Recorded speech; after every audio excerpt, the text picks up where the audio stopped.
இங்க என்ன நடக்குது? அட இன்ஸ்பெக்டர், நான் அந்த திருட்டு மாப்பிளைய புடிச்சு வந்திருக்கேன், பாருங்க.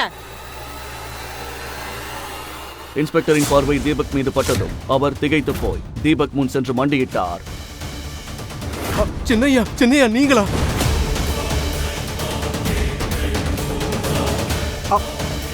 ஐயா நீங்க எப்படி இங்க? எனக்கு புரியலையே. ஏய் இன்ஸ்பெக்டர், அவனை போய் சின்னையான்னு சொல்லிட்டு இருக்க? நீங்க கொஞ்சம் சும்மா இருமா. நான் சீஃப் மினிஸ்டர் சார் கிட்ட செக்யூரிட்டியா இருந்தப்ப இவர் அங்க பாத்திருக்கேன்.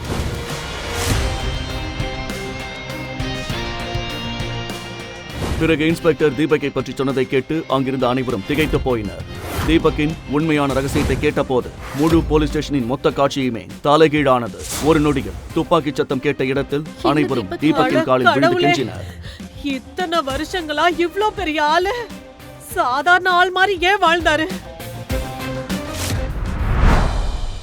இது நவீனோட பிரதர் இன்லா தானே? பெரிய பணக்கார குடும்பத்தோட மருமக தான் வைஃபோட பர்த்டே பார்ட்டில வெயிட்டர் மாதிரி சுத்திக்கிட்டு இருக்கா.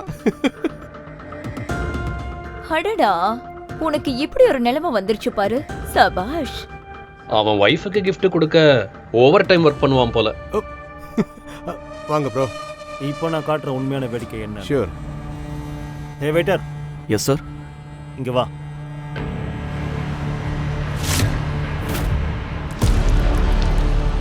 ஷூ அழுக்க.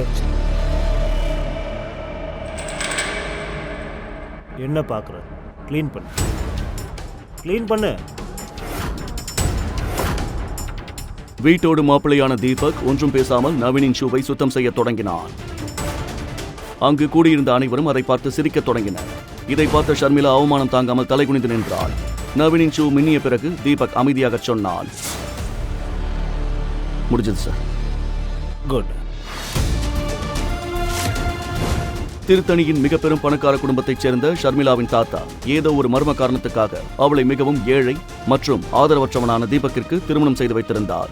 ஷர்மிளா திருமணத்தை ஏற்றுக்கொண்டாள். ஆனால் மாமனார் வீட்டில் வீட்டோடு மாப்பிள்ளையாக வாழும் தீபக்கின் மரியாதை வீட்டின் வேலைக்காரர்களை விடவும் கேவலமாக இருந்தது.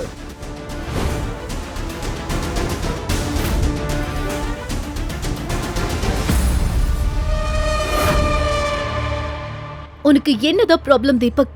இன்னும் எவ்வளவுதான் என்ன அவமானப்படுத்துவேன்? ஷர்மிளா, என்னோட பர்த்டே பார்ட்டில இப்படி வெயிட்டர் மாதிரி யாராவது வருவாங்களா? என்னோட பர்த்டே பார்ட்டில என்னைய நீ கோமாளி ஆக்கிட்ட. நான் என்ன பண்றது? எல்லாரையும் கவனிச்சுக்க சொல்லி உங்க அம்மா தான் சொன்னாங்க. யாருக்கு என்ன தகுதி இருக்கும் அததான் அவங்க செய்ய சொல்லுவாங்க. இந்த வீட்டுக்கு நீ வந்ததுல இருந்து நீ மாப்பிள்ள மாதிரி இல்ல, ஒரு வேலைக்கார மாதிரி தான் இருந்திருக்க. இந்த வீட்டோட வேலைக்காரங்க கூட உன்னை விட 10 மடங்கு அதிகமா சம்பாதிக்கிறாங்க. என்னோட தாத்தா உன்கிட்ட என்ன பார்த்தாருன்னே எனக்கு தெரியல. எப்படியோ கட்டாயப்படுத்தி உன்னை எனக்கு கல்யாணம் பண்ணி வச்சுட்டாரு. தேங்க்யூ. ப்ளீஸ் தண்ணி குடி. Please cool down.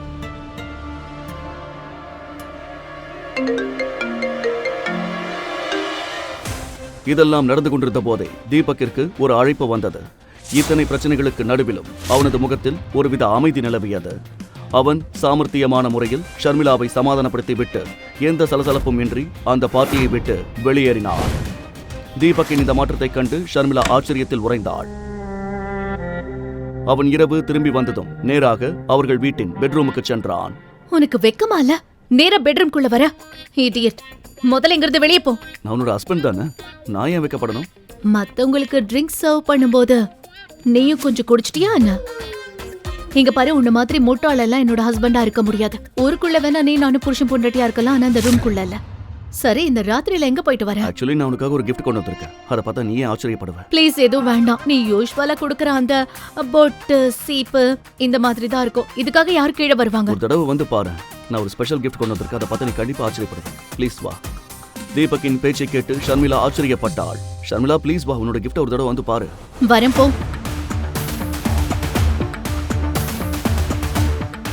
தீபக் ஷர்மிளாவின் கையை பிடித்து அவளுக்காக கொண்டு வந்த கிஃப்ட் இருக்கும் பக்கம் அழைத்துச் சென்றான்.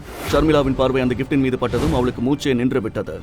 அந்த இரவின் இருளில் மின்னிய ஒரு புதிய விலையுயர்ந்த காரை பார்த்து அவளால் ஒரு நொடி கூட தன் கண்களை நம்ப முடியவில்லை. இது இம்போர்ட்டட் காராச்சே. இந்த கார் இந்தியால ஒரு சில பணக்காரங்க கிட்ட மட்டும் தான் இருக்குன்னு கேள்விப்பட்டிருக்கேன். ஆனா இதோட விலை 50 கோடி இருக்கும். நேத்து தான் நான் இத பத்தி நியூஸ்ல பார்த்தேன். தீபக், நீ யாரையாவது ஏமாத்திட்டியா? இல்லனா நம்மளோட கம்பெனில ஏதாவது ஸ்கேம் பண்ணிட்டியா? ஒழுங்கா உண்மை சொல்லு. தீபக் உண்மையிலேயே திருடி விட்டானா அல்லது வேறு எதுவும் உண்மை இருக்கிறதா? தீபக்கை அழைத்தது யார்? தீபக் இப்போது அந்த உண்மையை சொல்ல விரும்பினாலும் அவனால் ஷர்மிளாவிடம் அதை சொல்ல முடியாது. அது ஆக்சுவலி இந்த காரை என் ஃப்ரெண்டு கிட்ட கடன் வாங்கிட்டு வந்தேன். இன்னைக்கு உன் பர்த்டே இல்லையா? உனக்காக இவ்வளவு கூட நான் செய்ய மாட்டேன்னா என்ன? உனக்கு ஓகேனா நம்ம 2 பேரும் ஒரு டிரைவ் போலாமா? Driver, my foot. நீ இவ்ளோ கேவலமா போயிட்டியா தீபக்? நீ முன்னாடி 50 ரூபாய்க்கு gift வாங்கினாலும் அத உன் சொந்த காசுல நீ வாங்கிட்டு வந்த. ஆனா இப்போ இந்த காஸ்ட்லியான காரை உனக்கு யாரு கொடுத்தாங்க? எங்க இருந்து இந்த காரை கொண்டு வந்து அங்கே கொண்டு போயிடு.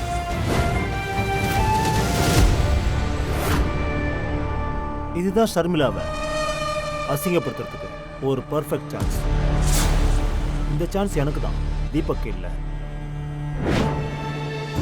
உண்மையில் ஷர்மிளாவின் திருமணம் முடிந்த சில நாட்களிலேயே அவளது தாத்தா இறந்து விட்டார். சதாசிவம் குடும்பத்தின் தலைவர் அவளது பாட்டி காயத்ரி தேவி.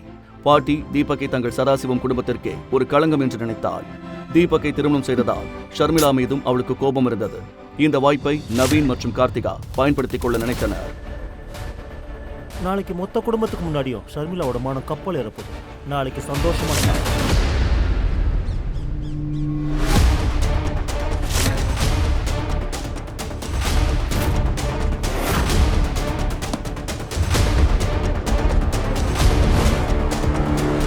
நம்ம வீட்டுக்குள்ள போலீஸா? இங்க ஷர்மிளாங்கிறது யாரு? அவங்கள உடனே கூப்பிடுங்க.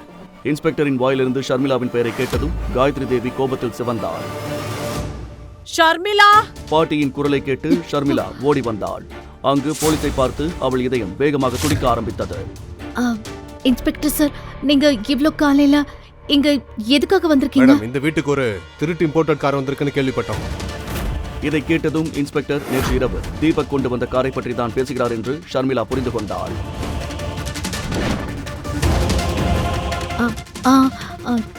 கார் வந்தது, ஆனா அது என்னோட ஹஸ்பண்ட் தீபக் கொண்டு வந்தது. அந்த காரோட விலை 50 கோடிக்கும் அதிகமா இருக்குன்னு எங்களுக்கு இன்ஃபர்மேஷன் கிடைச்சிருக்கு. அப்படின்னா உங்க ஹஸ்பண்ட் ஒரு மாசத்துக்கு எவ்வளவு சம்பாதிக்கிறாரு?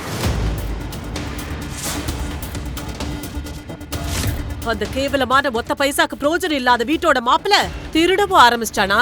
நீங்க 2 பேரும் சேர்ந்து சதாசிவம் குடும்பத்தோட மானத்தைய ஒட்டுமொத்தமா வாங்கிட்டீங்க. இன்ஸ்பெக்டர், இவன் புருஷ படிப்பறிவே இல்லாதவன், ஒரு வேலைக்கு கூட போக மாட்டான். நீங்க சொல்றத வச்சு பார்த்தா இந்த வேலை இல்லாத முட்டாள் கிட்ட 50 கோடி ரூபாய் கார் எப்படி வந்தது? அது அவரோட ஃப்ரெண்டு கிட்ட இருந்து வாங்கிட்டு வந்தது. என்ன சொன்ன? கடனாவா? அப்படியே இருந்தாலும் இந்த உதவாக்கரையோட 50 கோடி ரூபாய்க்கு கார் வச்சிருக்கிற அளவுக்கு ஃப்ரெண்ட் யாரு? சரி, அப்படியே இருந்தாலும் இவ்ளோ காஸ்ட்லியான காரை யாராவது ஓசியில கொடுப்பாங்களா? அப்போ இந்த ஒத்த பைசாக்கு பிரோஜனம் இல்லாதவனுக்கு 50 கோடி ரூபாய் வர்த்துள்ள காரை கடனா கொடுத்தவனோட பேரை சொல்லு. பாட்டியின் இந்த பேச்சை கேட்டு ஷர்மிளாவுக்கு தலை சுற்றியது.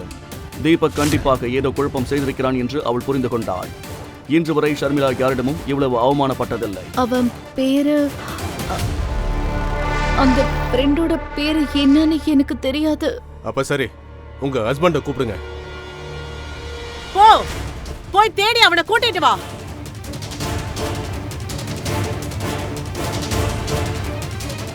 இதை பார்த்து ஷர்மிளா மிகவும் பதற்றம் அடைந்தாள். இங்கேயும் காண பாட்டிமா?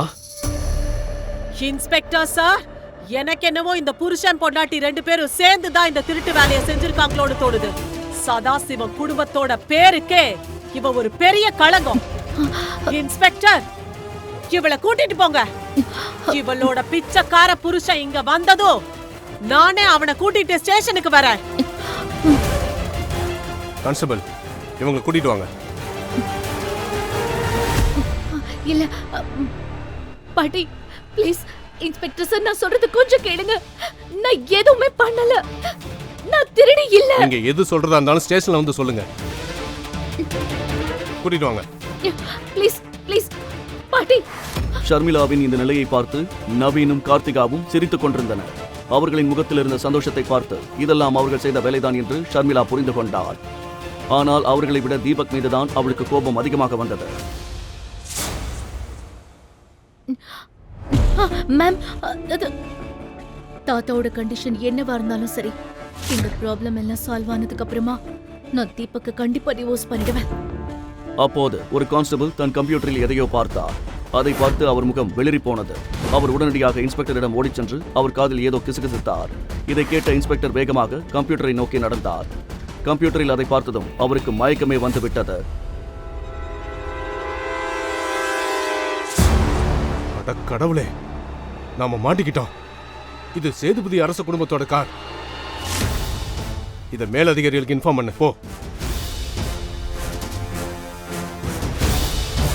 நீ உன்னோட கடவுள்கிட்ட நல்லா வேண்டிக்க.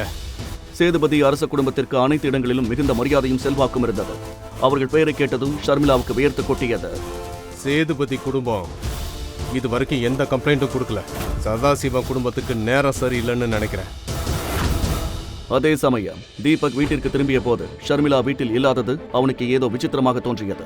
இந்த ஷர்மிளா எங்க போயிட்டா? இன்னைக்கு நான் ஆஃபீஸில் ட்ராப் பண்ணவும் சொல்லல, ஃபோன் பண்ணாலும் எடுக்க மாட்டேங்கிறா.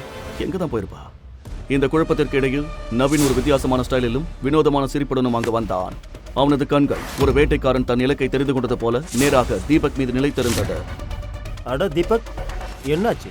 ஷர்மிளாவிய தேடிட்டு இருக்க, ஆனா அவளதான் போலீஸ் பிடிச்சிட்டு போயிட்டாங்களே. போலீஸ்? என்ன காரணத்துக்காக? உன்னை கல்யாணம் பண்ணதுக்காக. பாவம் ஷர்மிளா. உண்மையை சொல்லி என்ன காரணத்துக்காக அவளை அரெஸ்ட் பண்ணாங்க? நேற்று நைட் கொண்டு வந்த கார் இருக்குல்ல, அதை திருடின குற்றத்துக்காக. நேற்று நைட் நான் பார்த்தேன், உன்ன மாதிரி ஒரு பிச்சைக்காரங்கிட்ட இவ்வளோ காஸ்ட்லியான கார் எப்படி வந்தது? அதனால தான் நான் உடனே போலீஸ்க்கு இன்ஃபார்ம் பண்ணிட்டேன். அவங்களும் காலையில் சீக்கிரமாக வந்து ஷர்மிளாவை அரெஸ்ட் பண்ணிட்டாங்க.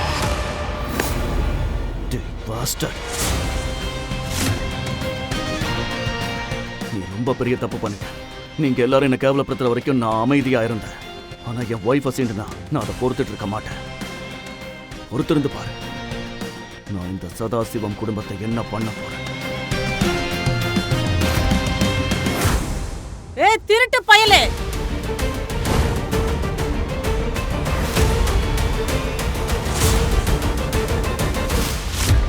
நவீன், நீ ஏன் அவன் பேசுறத கேட்டுட்டு இருக்க? இவனை பிடிச்ச ஸ்டேஷனுக்கு கூட்டிட்டு போ. இவன் நம்ம குடும்பத்தையே ரொம்ப கேவலப்படுத்திட்டு இருக்கான். ஆமா, வாங்க எல்லாரும் வாங்க. ஷர்மிளாவுக்கு இந்த மாதிரி கஷ்டத்தை கொடுத்து எவ்வளவு பெரிய தப்பு பண்ணிருக்கீங்கன்னு உங்க எல்லாருக்கும் கூட தெரியணும்ல. பாட்டி நவீன் மற்றும் கார்த்திகாவை அழைத்துக் கொண்டு போலீஸ் ஸ்டேஷனை நோக்கி சென்றார். அங்கே பல திடுக்கிடும் உண்மைகளும் அதிர்ச்சியும் அவர்களுக்காக காத்திருந்தன. அட கடவுளே, சீக்கிரம் இந்த மேடத்தை இங்கிருந்து அனுப்புங்க. அட கடவுளே, அந்த அக்கா தம்பி அப்புறம் அந்த பாட்டியோட பேச்சை கேட்டு நாம இவ்வளவு பெரிய தப்பு பண்ணிட்டோமே. இப்ப சீஃப் மினிஸ்டர் சார் தான் போன் பண்ணாரு. ஷர்மிளா மேடம் அரெஸ்ட் பண்ணதுக்காக நம்ம எல்லாருமே சஸ்பெண்ட் பண்ணிட்டாங்க. ஷர்மிளா மேடம், எங்களை மன்னிச்சிருங்க மேடம். மேடம், நீங்க சீஃப் மினிஸ்டர் சார் கிட்ட பேசி எங்க வேலையை காப்பாத்துங்க மேடம். இல்லனா எங்க குடும்பம்லாம் நடுத்தருவுக்கு வந்துரும். மேடம், எங்களை மன்னிச்சிருங்க. இன்ஸ்பெக்டர் சார், ஆனா நான் எப்படி அதெல்லாம் பண்ண முடியும்? எனக்கு எந்த சீஃப் மினிஸ்டரையும் தெரியாது. இல்ல மேடம், உங்களுக்கு தெரியாம இருக்கலாம், ஆனா உங்க ஹஸ்பண்டுக்கு தெரியும். சீஃப் மினிஸ்டர் சாரே சொன்னாரு, இன்னைக்கு இந்த நிலைமையில இருக்கிறதுக்கு உங்க ஹஸ்பண்ட் தான் காரணம்னு அவர் சொன்னார் மேடம். மேடம், நாங்க பெரிய தப்பு பண்ணிட்டோம் மேடம். ப்ளீஸ் மன்னிச்சிருங்க மேடம். ப்ளீஸ், என்ன நானே அடிச்சுக்கிறேன் மேடம். எங்களை மன்னிச்சிருங்க மேடம். இதையெல்லாம் பேசிக் கொண்டிருக்கும் போதே நவீன் தீபக்குடன் ஸ்டேஷனுக்கு வந்து விட்டார். அவர்களுடன் பாட்டியும் இருந்தார். இங்க என்ன நடக்குது? அட இன்ஸ்பெக்டர், நான் அந்த திருட்டு மாப்பிளைய புடிச்சு வந்திருக்கேன், பாருங்க. இன்ஸ்பெக்டரின் பார்வை தீபக் மீது பட்டதும் அவர் திகைத்து போய் தீபக் முன் சென்று மண்டியிட்டார். சின்னையா நீங்களா?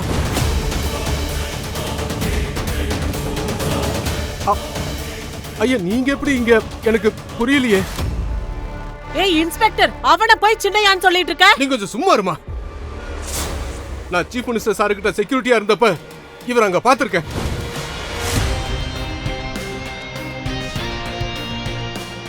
பிறகு இன்ஸ்பெக்டர் தீபக்கை பற்றி சொன்னதை கேட்டு அங்கிருந்த அனைவரும் திகைத்து போயினர். தீபக்கின் உண்மையான ரகசியத்தை கேட்டபோது முழு போலீஸ் ஸ்டேஷனின் மொத்த காட்சியுமே தலைகீழானது. ஒரு நொடியில் துப்பாக்கி சத்தம் கேட்ட இடத்தில் அனைவரும் தீபக்கின் காலில் விழுந்து கெஞ்சினர். இத்தனை வருஷங்களா இவ்ளோ பெரிய ஆளு சாதாரண ஆள் மாதிரி ஏன் வாழ்ந்தாரு? என் ஹஸ்பண்ட் ஒரு கோடீஸ்வரன்னு தெரியாம அவரை திருடன்னு சொல்லி அவமானப்படுத்திட்டேன். எந்த ஹஸ்பண்ட் கிட்ட வீட்டு வேலை வாங்கினனோ, துணி துவைக்க வச்சனோ, செருப்பை எடுக்க வச்சனோ, யார உதவாக்கறேன், காசு இல்லாதவன், எதுக்கும் லாய்க்கு இல்லாதவன்னு நினைச்சனோ, அவனோட உண்மையான அந்தஸ்து என்னன்னு தெரிஞ்சுக்கிட்டதுக்கு அப்புறம் என் உலகமே ஆடி போயிருச்சு. 15,000 சம்பாதிக்கிறவனை பார்த்து சிட்டி போலீஸ் கமிஷனரை ஏன் சல்யூட் அடிக்கிறாரு? ஒரு நல்ல சட்டை வாங்க கூட காசு இல்லாதவன் எப்படி பல கோடி மதிப்புள்ள இந்த வைரத்தை வாங்கினா? தெரிஞ்சுக்கணும்னா எங்க கதையை கேளுங்க. ராயல் வாரிசு. தன் பட்டு போன்ற மேனியில் சவுக்கால் அடித்துக் கொண்டிருந்தாள் அந்த அழகான இளம்பெண். தன் கணவனுக்கு தான் செய்த கொடுமைகளுக்கு பரிகாரமாக அவள் இதை செய்தாள். அவளது கணவனை அந்த அளவுக்கு டார்ச்சர் செய்திருக்கிறாள் அவள். வீட்டை துடைக்க வைப்பது, துணி துவைக்க வைப்பது, செருப்பை துடைத்து எடுத்து வர சொல்வது என்று கட்டிய கணவனை வேலைக்காரனாக விட கேவலமாக நடத்தினாள் அவள். ஆனால் அவன் ஒரு மாபெரும் சாம்ராஜ்யத்தின் ஒரே வாரிசு என்பது அப்போது அவளுக்கு தெரிந்திருக்கவில்லை. விலை மதிக்கவே முடியாத அபூர்வமான வைரத்தை ஒரே ஒரு போன் காலில் வாங்க முடிந்த அவனை பார்த்து உயர் அதிகாரிகளை சல்யூட் அடிக்கிறார்கள். அப்பேற்பட்டவன் அவள் காலடியில் அவளது அன்புக்காக ஏங்கி கிடக்கிறான். கையில் கிடைத்த பொருட்களை எல்லாம் தீபக் மீது வீசி அடிக்கிறாள் ஷர்மிளா. ஏய், என்ன பண்ற? எதுக்கு இப்படி வெறி பிடிச்ச மாதிரி நடந்துக்கிற? ஆமா, எனக்கு வெறிதான் பிடிச்சிருக்கு. இங்க பாரு, என் பாட்டி பர்த்டே பார்ட்டிக்கு 5 லட்சம் ரூபாய்க்கு கிஃப்ட் வாங்கிட்டு வரலன்னு வை, உன்னை இந்த கத்தியாலேயே குத்தி துண்டு துண்டா வெட்டி நாய்க்கு போட்டுருவேன் என்று அவனை எச்சரித்தவள் தன் கையில் இருந்த கத்தியை அவன் மீது குறிபார்த்து வீசுகிறாள். நல்ல வேளையாக கத்தி தீபக் மீது படவில்லை. நீ கவலைப்படாத ஷர்மி, நான் என் தலையை அடமான வச்சாவது நீ கேட்ட மாதிரி காஸ்ட்லியான கிஃப்ட வாங்கிட்டு வரேன். I promise. Exactly. But miss ஆயிடுச்சுன்னு வை, இத அப்படியே உள்ள இறக்கிடுவேன். புரிஞ்சுதா? மிஸ் ஆகாதுமா. பெட்டர். கத்தியை அவன் கையில் திணித்துவிட்டு ஸ்டைலாக நடந்து போகிறாள் ஷர்மிளா. பிரபல தொழிலதிபரும் ஷர்மிளாவின் பாட்டியுமான காயத்ரி தேவியின் பிறந்தநாள் விழாவுக்கு பிரபல தொழிலதிபர்களும் தமிழகத்தின் பெரிய பெரிய விவிஐபிகளும் வருவார்கள். அவர்கள் முன்னால் தானும் காஸ்ட்லியான கிஃப்ட் கொடுத்து தன் பாட்டியை அசத்த வேண்டும் என்றுதான் அப்படி சொன்னாள் ஷர்மிளா. ஆனால் அவனது சொந்த திருமணத்திற்கே காரில் வர பணம் இல்லாமல் சைக்கிளில் வந்தவன் தான் தீபக். அன்று ஷர்மிளா தீபக் கல்யாணத்திற்கு வந்திருந்தவர்கள் இப்போதும் அதை சொல்லி கேலி செய்து கொண்டிருக்கிறார்கள். ஷர்மிளாவின் தாத்தா மட்டும் கட்டாயப்படுத்தவில்லை என்றால் இப்படி ஒருத்தனை ஷர்மிளா நிச்சயமாக திருமணம் செய்து கொண்டிருக்க மாட்டாள். அவனால் ஷர்மிளா சொன்னது போல 5 லட்சம் ரூபாய்க்கு கிஃப்ட் வாங்க முடியுமா? ஷர்மிளா கேட்ட 5 லட்சம் ரூபாய் கிஃப்டை பற்றி யோசித்தபடி சைக்கிளில் போய் கொண்டிருந்த தீபக்கை அங்கே வந்த போலீஸ் ஜீப் மடக்கி நிறுத்துகிறது. ஜீப்பில் இருந்து இறங்கிய போலீஸ் இன்ஸ்பெக்டர் தீபக்கை அரசு செய்யும்படி சொல்லுகிறார். கான்ஸ்டபிள், இந்த திருடனை அரெஸ்ட் பண்ணுங்க. திருடனா? யார் திருடன்? நான் எதையும் திருடல, எனக்கு எதுவும் தெரியாது. அப்படியே தீபக்கின் வயிற்றில் ஓங்கி குத்துகிறார் இன்ஸ்பெக்டர். வலியில் துடிக்கிறான் தீபக். அப்போது போலீஸ் ஜீப்பில் இருந்து இறங்கி வருகிறான் ஜுவல்லரி ஷாப் செக்யூரிட்டி. சார், இவன் தான் சார் நான் சொன்ன திருடன். இவன் கண்டிப்பா திருடன் தான் சார். அன்று காலையில் காயத்ரி தேவிக்கு என்ன கிஃப்ட் வாங்கலாம் என்ற யோசனையுடன் அந்த நகை கடைக்கு போயிருந்தான் தீபக். கடையில் விலையுயர்ந்த தங்க மற்றும் வைர நகைகளை டிஸ்பிளேவில் வைத்திருந்தார்கள். அவைகளை பார்வையிட்டபடி நின்று கொண்டிருந்த தீபக்கை பின்னால் இருந்து எட்டி உதைத்தான் அந்த நகை கடை செக்யூரிட்டி. கீழே விழுந்த தீபக் அதிர்ச்சியுடன் நிமிர்ந்து பார்க்கிறான். ஏண்டா திருட்டு பையில, பட்ட பகல்லே திருடலான்னு பாத்தியா? இங்க இருக்கிறவங்க எல்லாம் என்ன ஏமாளின்னு நினைச்சியா? இங்க பாருங்க, நான் ஒன்னும் திருட வரல, வாங்குறதுக்காக தான் வந்திருக்கேன். நீ நகை வாங்க வந்தியா? மரியாதையா வெளியே போயிடு. இன்ஸ்பெக்டர் சொன்னா கேளுங்க, நான் திருடன் இல்ல. அப்படியா? உன்னை ஸ்டேஷனுக்கு கொண்டு போய் விசாரிக்கிறபடி விசாரிச்சா எல்லா உண்மையும் வெளியே வந்துடும். கான்ஸ்டபிள், இவனை எழுதிட்டு வாங்க. இன்ஸ்பெக்டர், நீங்க அந்த செக்யூரிட்டி பேச்ச கேட்டு தப்பான ஆளை கூட்டிட்டு போயிட்டு இருக்கீங்க. நான் திருடன் இல்ல. தப்பு பண்ணாத என்ன எதுக்காக ஸ்டேஷனுக்கு கூட்டிட்டு போறீங்க? என்ன போக விடுங்க. தீபக் எவ்வளவு சொல்லியும் இன்ஸ்பெக்டர் காதில் வாங்கவில்லை. தீபக்கை போலீஸ் ஸ்டேஷனுக்கு இழுத்து வருகிறார்கள். ஏன் இப்படி பண்றீங்க? என்ன பார்த்தா உங்களுக்கு திருட மாதிரி தெரியுதா? இன்ஸ்பெக்டர் சார், நான் சொல்றத கொஞ்சம் கேளுங்க. அடி வாங்கி சாக வேண்டானா ஒழுங்கா உள்ள போய் உட்காரு. நான் உன்னை அப்புறம் வந்து விசாரிக்கிறேன். சார், நான் எந்த தப்பு செய்யல. நான் பிசினஸ்மேன் சதாசிவத்தோட ஃபேமிலியை சேர்ந்தவன். அவரோட பேத்தி ஷர்மிளாவோட ஹஸ்பண்ட் என்று தீபக் சொல்ல இன்ஸ்பெக்டர் சத்தமாக சிரித்தார். அப்படியா? நீ ஷர்மிளா மேடத்தோட புருஷனா? என்னடா கதை விடுறியா? உன்னை பார்த்தா பிச்சைக்கார மாதிரி இருக்க. உன்னை கல்யாணம் பண்ணிக்கிற அளவுக்கு அவங்க நிலைமை கேவலமா போயிடுச்சா என்று கிண்டல் துணியில் கேட்ட இன்ஸ்பெக்டர் அவனை லாக்அப்பில் போட சொல்கிறார். என்ன பண்றீங்க நீங்க? நான் சொல்றது புரியலையா? நீங்க என் வைஃப் ஷர்மிளாக்கு கால் பண்ணி கேளுங்க. நான் சொல்றது உண்மையா இல்லையான்னு அப்ப தெரியும். தீபக்கை லாக்அப்பில் அடைக்கிறார்கள். இன்ஸ்பெக்டர் ஷர்மிளாவுக்கு கால் செய்கிறார். மேடம், நான் போலீஸ் இன்ஸ்பெக்டர் பேசுறேன். நகை கடையில திருட ட்ரை பண்ண ஒரு சஸ்பெக்ட அரெஸ்ட் பண்ணிருக்கோம். அவன் என்னடானா உங்க ஹஸ்பண்ட்னு சொல்றான். நீங்க கொஞ்சம் போலீஸ் ஸ்டேஷன் வரைக்கும் வர முடியுமா? இன்ஸ்பெக்டர் சொன்னதை கேட்ட ஷர்மிளாவுக்கு அதிர்ச்சியாக இருந்தது. 5 லட்சம் ரூபாய்க்கு கிஃப்ட் வாங்கி வர சொன்னதுக்காக தீபக் திருட்டு வரை போவான் என்று அவள் எதிர்பார்க்கவில்லை. திருட ட்ரை பண்ணானா? சாரி ஆபீசர், எந்த திருட்டு பயலுக்காகவும் நான் ஸ்டேஷனுக்கு எல்லாம் வர முடியாது. எனக்கு அப்படி எந்த ஹஸ்பண்டும் இல்ல என்று சொல்லி சட்டன போனை கட் செய்தாள் ஷர்மிளா. எல்லாம் தாத்தா வேலை.